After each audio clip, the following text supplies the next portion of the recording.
So Delhi liquor scam ఒకప్పుడు మొత్తం దేశాన్నే కుదిపేసింది. అందులో ఢిల్లీ సీఎం అయిన అరవింద్ కేజ్రీవాల్ అరెస్ట్ అయ్యారు. డిప్యూటీ సీఎం అరెస్ట్ అయ్యారు. అలాగే ఇక్కడ కవిత గారు అరెస్ట్ అయ్యారు. చాలా మంది పెద్ద నేతలే ఈ కేసులో అరెస్ట్ అవ్వడం మనం చూసాం. అయితే ఫైనల్‌గా ఇవాళ కోర్ట్ ఒక తీర్పిచ్చింది. ఇది అసలు ఢిల్లీ లిక్కర్ స్కామ్‌లో ఏమీ లేదు అని చెప్పేసి వీళ్ళందరికీ కూడా క్లీన్ చిట్ ఇవ్వడం జరిగింది. ఇది ఇప్పుడు దేశవ్యాప్తంగా కూడా వైరల్ అయిపోతుంది. మరి ఏం జరిగింది కోర్ట్‌లో? క్లీన్ చిట్ ఇవ్వడానికి గల ప్రధాన కారణాలేంటి? మరి ఎలా చూడొచ్చు సార్ ఈ అంశాన్ని? ఇదొక సంచలనమైన తీర్పుగా చెప్పుకోవచ్చు. ఎందుకంటే కేజ్రీవాల్ ని ముఖ్యమంత్రి గా సిట్టింగ్ ముఖ్యమంత్రిని అరెస్ట్ చేయడం అనేది దేశంలోనే సంచలనం సృష్టించింది. యాక్చువల్ గా కేజ్రీవాల్ అవినీతికి వ్యతిరేక ఉద్యమంలో భాగంగా ఆయన అధికారంలోకి వచ్చాడు. 2015లో క్లీన్ స్వీప్ చేశాడు ఢిల్లీని. సో మోడీకి బలమైన ప్రత్యర్థిగా నార్త్ ఇండియాలో ఆయన బలపడుతున్నాడు. ఇటు పంజాబ్ లో అధికారాన్ని సంపాదించుకోగలిగారు, గోవాలో ప్రెజెన్స్ వచ్చింది, తర్వాత గుజరాత్ లో కూడా కొన్ని సీట్లు వచ్చింది.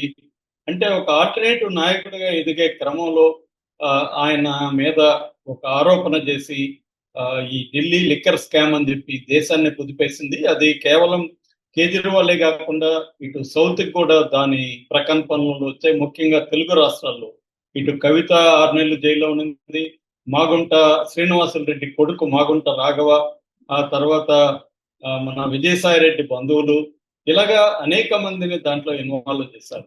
సో అసలు ఈ కేసు ఏంటి, ఇప్పుడు వీళ్ళందరూ 23 మంది దీంట్లో ఏమాత్రం సాక్ష్యాలు లేవని చెప్పి రౌస్ అవెన్యూకి సంబంధించిన సిబిఐ కోర్టు కొట్టేసింది. జడ్జి జితేంద్ర సింగ్ ఆయన 50 పేజీల తీర్పు ఇచ్చాడు.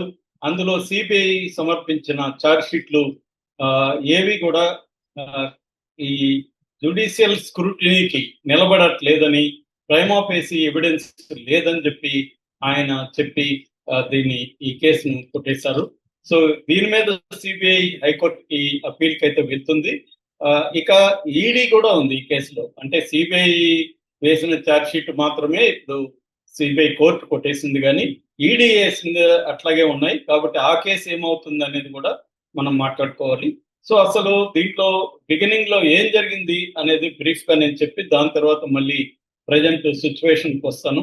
ఇది బ్రీఫ్ గా ఏంటంటే 2021-22 ఢిల్లీ ఎక్సైజ్ పాలసీ అని వాళ్ళు మార్చారు. అప్పటి వరకు గవర్నమెంట్ ఆధ్వర్యంలో లిక్కర్ షాపులు నడిచేవి, దాన్ని ప్రైవేటైజ్ చేస్తూ వాళ్ళు నిర్ణయం తీసుకున్నారు. ఈ నిర్ణయం వల్ల ప్రభుత్వానికి 8,000 కోట్ల నుంచి 12,000 కోట్లు ఆదాయం ఎవ్రీ ఇయర్ వస్తుందని చెప్పి వాళ్ళు నిర్ణయాలు తీసుకున్నారు. దీనికి సంబంధించి కేబినెట్ మీటింగ్ లో నిర్ణయం తీసుకోకుండా కొంతమంది మంత్రులు మాత్రమే, ఎక్సైజ్ మంత్రి కావచ్చు, డిప్యూటీ సీఎం కావచ్చు, మిగతా కొంతమంది మంత్రులు మాత్రమే ఈ నిర్ణయం తీసుకొని లెఫ్టినెంట్ గవర్నర్ వికే సక్సేనాకి అక్కడ పంపించారు.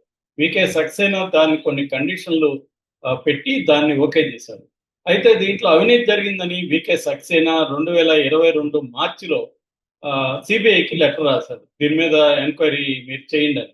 అప్పుడే వికే సక్సేనా ఏంటంటే లెఫ్టినెంట్ గవర్నర్ ని నియమించే అధికారం అక్కడ ఢిల్లీలో మోడీకే ఉంటుంది.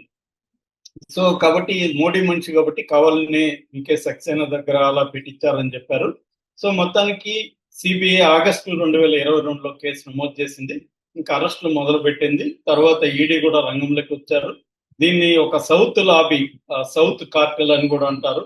అంటే దీంట్లో సమీర్ మహేంద్రు అనే ఒక బిజినెస్ మ్యాన్ కి సంబంధించి ఇండో స్పిరిట్స్, అభిషేక్ బోయినపల్లి, తర్వాత దీంట్లో ఆప్లో ఇటు ముఖ్యమంత్రి కేజ్రీవాల్, ఉప ముఖ్యమంత్రి మనీష్ సిసోడియా, సంజయ్ సింగ్, తర్వాత విజయ్ నాయర్, ఇలాగా అందరినీ ఇరికించి అరెస్టులు చేశారు. అట్లాగే సత్యేంద్ర కుమార్ జైన్ కూడా అరెస్ట్ చేశారు. ఇట్లా 23 మంది మీద దీంట్లో పెట్టారు. కేజ్రీవాల్ 6 నెలలు జైల్లో ఉన్నాడు. మన మనీష్ సిసోడియా 17 నెలలు జైల్లో ఉన్నాడు. కవిత కూడా 6 నెలలు జైల్లో ఉంది. దీంట్లో ఇక్కడ కింగ్ పిన్ కేజ్రీవాల్ అయితే దీనంతా ఆర్గనైజ్ చేసిందంతా కవితని చెప్పారు. సో కవితని మార్చి 15న హైదరాబాద్ లో అరెస్ట్ చేసి 6 నెలలు జైల్లో పెట్టారు. సో దీంట్లో ఇప్పటి వరకు ఏంటంటే వాళ్ళు ఆరోపించింది ఇందులో కమిషన్ తీసుకున్నారు, దాదాపు 12% కమిషన్ వీళ్ళు తీసుకున్నారు. 100 కోట్ల వరకు ఫండ్, పార్టీ ఫండ్ కేజ్రీవాల్. ఇక్కడ ఎవరు పర్సనల్ గా తిన్నారని సిబిఐ కానీ ఈడీ కానీ ఆరోపించట్లేదు. పార్టీ ఫండ్ 100 కోట్ల వరకు తీసుకున్నారు. ఈ ఫండ్ ని గోవా ఎలక్షన్లు, పంజాబ్ ఎలక్షన్ లో ఖర్చు పెట్టారనేది ప్రధానంగా ఆరోపణ. ఇప్పటి వరకు డబ్బు ట్రైల్ ఆఫ్ మనీ అంటారు, అంటే డబ్బు ఎక్కడి నుంచి ఎక్కడికి ఎలా ట్రావెల్ అయింది, ఎవరికి చేరింది, ఇదేమీ కూడా చెప్పలేదు. ఊరికే వాంగ్మూలాలు బేస్ చేసుకొని ఆ వాంగ్మూలాల్లో వీళ్ళ పేర్లు పెట్టి, ఆ వాంగ్మూలాల్లో పేర్లు ఉన్నాయి కాబట్టి అరెస్టులు మాత్రమే జరిగిందనేది నేనైతే చాలా వీడియోలు చెప్పాను మన ఛానల్లో. సో క్లియర్ గా ఏంటంటే ఎక్కడా కూడా డాక్యుమెంటల్ ఎవిడెన్స్ కానీ మనీ ట్రయల్ కానీ ఏమీ కూడా చూపించలేకపోయినాయి ఈ సిబిఐ కానీ ఈడీ కానీ.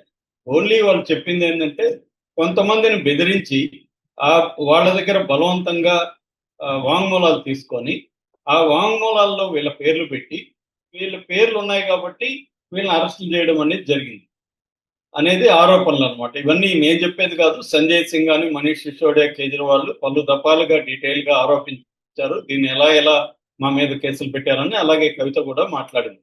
సో అప్పట్లో నేను ఒక మహిళా ఆఫీసర్ గురించి కూడా చెప్పాను. నేను ఆమె ఎలా కొట్టేది వీళ్ళందరినీ అనేది కూడా ఇప్పుడు ఆరోపణలు వచ్చాయి ఆమె మీద కూడా. ఆమె ఇది కూడా నేను చెప్పాను.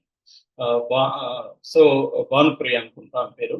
సో ఇలాగా చాలా మంది మీద ఆరోపణలు వచ్చాయి. మొత్తానికి వీళ్ళు సాక్ష్యాలు అయితే చూపించలేకపోయారని సాక్షాత్తు సిబిఐ కోర్టే కొట్టేసింది. ఇప్పుడు సిబిఐ కోర్టు కొట్టేసినాక ఒకవేళ సిబిఐ హైకోర్టులో అప్పీల్ చేసుకున్నా కూడా నిలిచే అవకాశాలు లేవని న్యాయ నిపుణులు చెప్తున్నారు. ఇక సిబిఐ కోర్టు ఆధారం చేసుకుని ఈడీ రంగంలో దిగింది. యాక్చువల్ గా అవినీతి జరిగిందని చెప్పి పీసీ యాక్ట్ కింద ఫైనాన్షియల్ క్రైమ్ జరిగింది, కాన్స్పిరసీ జరిగింది అని చెప్పి సిబిఐ ఎంటర్ అయినప్పుడు, దీంట్లో మనీ ఉన్నప్పుడు మనీ అక్రమ డబ్బులు సక్రమ రూపంలోకి, అంటే డర్టీ మనీ క్లీన్ మనీగా వాళ్ళు మార్చుకునే క్రమాన్నే మనీ లాండరింగ్ అంటారు. ఈ మనీ లాండరింగ్ కి మనకి చట్టం ఉంది, పిఎంఎల్ఏ అంటారు, prevention of money laundering act. ఈ పిఎంఎల్ఏ కిందనే ఈడీ, ఎన్ఫోర్స్మెంట్ డైరెక్టరేట్ అనేది రంగంలోకి ఇప్పుడు కూడా దిగుతుంటది. అందువల్ల సిబిఐ కేసు మెయిన్ అనుకోవచ్చు. సిబిఐ కేసే లేదన్నప్పుడు, అసలు స్కామే జరగనప్పుడు మనీ లాండరింగ్ ఎందుకు ఉంటుంది? కాబట్టి ఈడీ కేసు కూడా నిలిచే అవకాశం లేదన్నమాట. కాబట్టి ఇది ఒక రకంగా కేజ్రీవాల్కి ఓరట్ అని చెప్పొచ్చు. కానీ అందుకే ఆయన పాపం సిసోడియాతో కలిసి కన్నీళ్లు పెట్టుకున్నాడు. నా మీద అక్రమంగా పెట్టి ఈ కేసుని నన్ను 6 నెలల్లో పెట్టారని. మెయిన్ గా ఏంటంటే బీజేపీ తన గోలు నెరవేరింది. బీజేపీ గోల్ ఏంటి? కేజ్రీవాల్ ఎదుగుతున్నాడు, అతన్ని కట్ చేయాలి, ఢిల్లీ పీఠాన్ని తమ కైవసం చేసుకోవాలి. అది నెరవేరింది. ఎందుకంటే ప్రజల్లో కూడా విస్తృతంగా ఇది వెళ్ళింది. ప్రజలు నమ్మారు, కేజ్రీవాల్ తప్పు చేసి ఉంటాడని నమ్మారు. నమ్మి ఆయన్ని ఓడించారు. ఇట్లా కవితను కూడా అందరూ నమ్మారు, కవిత ఖచ్చితంగా తప్పు చేసి ఉంటుంది, ఈమె గ్రీడ్ ఇక్కడ సరిపోక ఢిల్లీ వరకు వెళ్ళింది అనేది కూడా కామెంట్లు వచ్చాయి. ఎక్కడ సింపతి కూడా రాలేదు కవితకి. ఈ విషయంలో మోడీ ప్రభుత్వం సక్సెస్ అయిందని చెప్పొచ్చు. నేను అనేకసార్లు చెప్తూ ఉంటాను, ఈ ఇన్వెస్టిగేటివ్ ఏజెన్సీలు పెట్టే కేసులు ప్రధానంగా 2 యాంగిల్స్ ఉంటాయి, political angle and legal angle. Legal యాంగిల్లో ఏ కేసులు కూడా నిలబడవు, కానీ పొలిటికల్ యాంగిల్లో మాత్రం వాళ్ళ గోల్ అనేది నెరవేరుతుంది. ఇక్కడ కూడా మోడీ గోల్ అనేది నెరవేరిపోయింది ఈ కేసులో. ఇప్పుడు ఈ కేసు కొట్టేసినా కూడా మోడీకి పెద్దగా వచ్చే నష్టంగా ఏమీ లేదు, కేజ్రీవాల్కి వచ్చే లాభం కూడా లేదు. కాకపోతే కేజ్రీవాల్కి ఏంటంటే ఒక రకంగా క్లీన్ చిట్ వచ్చింది కాబట్టి ఆయనకు ఒక ఓరటగా చెప్పుకోవచ్చు. నేను నేరం చేయలేదనే విషయం ఆయన పదే పదే చెప్తున్నాడు కాబట్టి ప్రజల్లో మళ్ళీ ఆయనకి ఆదరణ వచ్చే అవకాశం ఉంది. కానీ జరగాల్సిన నష్టం ఆల్రెడీ జరిగిపోయింది. జరిగిన నష్టాన్ని వెనక్కి అయితే తీసుకురాలేని పరిస్థితి అయితే వీళ్ళందరికీ వచ్చింది. ఆ రకంగా మోడీ ప్రభుత్వం సక్సెస్ అయిందని చెప్పొచ్చు. ఎందుకంటే ప్రత్యర్థుల మీద దాదాపు 5,000 పైన ఈడీ అండ్ సిబిఐ కేసులు పెట్టడం, సిట్టింగ్ ముఖ్యమంత్రులను కూడా జైల్లో పెట్టడం, తర్వాత తమ వైలేషన్ లో ఉన్న వాళ్ళని కూడా ఎవరైనా కొంత తోకాడిస్తున్నారనో లేకపోతే వీళ్ళ థ్రెట్ ఉంటుందో అని అనుకుంటే ఆ పార్టీలను కూడా చీల్చడం, ఇటువంటివి. అంటే ప్రతిపక్షాలని బతికించి పోరాటం చేయడం అనేది కాకుండా ప్రతిపక్షాలని పొలిటికల్ గా చంపేసి తామే అధికారంలో ఉండాలనే ఒక స్ట్రాటజీని బీజేపీ చాలా పకడ్బందీగా సక్సెస్ఫుల్ గా అమలు చేసుకుంటూ వస్తుంది. అంతకుముందు కాంగ్రెస్ ప్రభుత్వం కూడా ప్రత్యర్థులను వేధించేది, సిబిఐని ప్రయోగించేది. కానీ బీజేపీ మరింత దాన్ని సిస్టమేటిక్ గా, ఆర్గనైజ్డ్ గా ఒక ప్లాన్ ప్రకారం చేసుకుంటూ వస్తుంది. ముందుగా కాంగ్రెస్ ని నేషనల్ పార్టీగా ఉన్న కాంగ్రెస్ ని విచ్ఛిన్నం చేయడం, తర్వాత రీజనల్ పార్టీలను విచ్ఛిన్నం చేయడం, తామే ఉండాలి అధికారంలో, తమకి అనుకూలమైన పార్టీలే ఉండాలి అన్న ఒక పద్ధతిలో బీజేపీ వెళ్తుంది. ఈ రకంగా ఇప్పుడు అందరికీ కూడా ఇప్పుడు అర్థమైంది బీజేపీ ఎలాంటి ఫాల్స్ కేసులు పెడుతుంది, ఎలాగ వేధిస్తుందో. దీనివల్ల మోడీ ప్రభుత్వానికి వచ్చే నష్టం ఏంటంటే నెక్స్ట్ టైం ఇలా కేసులు పెట్టినప్పుడు ప్రజలు నమ్మరు, వాళ్ళకి పొలిటికల్ గెయిన్ అనేది రావడం కష్టమైపోతుంది. ఎందుకంటే ఇది కేజ్రీవాల్ కేసు అనేది దేశవ్యాప్తంగా కుదిపింది. అలాంటి కేసే ఏమి లేదు, అసలు దీంట్లో సాక్ష్యాలే లేవు, రైమాపేసి ఎవిడెన్స్ అంటే ప్రాథమిక సాక్ష్యాలు కూడా లేవని ట్రయల్కి కూడా వెళ్లకుండా కొట్టేసిందంటే ఇది నిజానికి సిగ్గుచేటుగా చెప్పుకోవచ్చు. ఇంత డ్రామా ఆడి దాదాపు 400 రైడ్స్ చేసింది సిబిఐ, ఈడీ దేశవ్యాప్తంగా. ఇదంతా కూడా ఎవరి ఖర్చు? ప్రజల ట్యాక్స్ కట్టే ఖర్చే.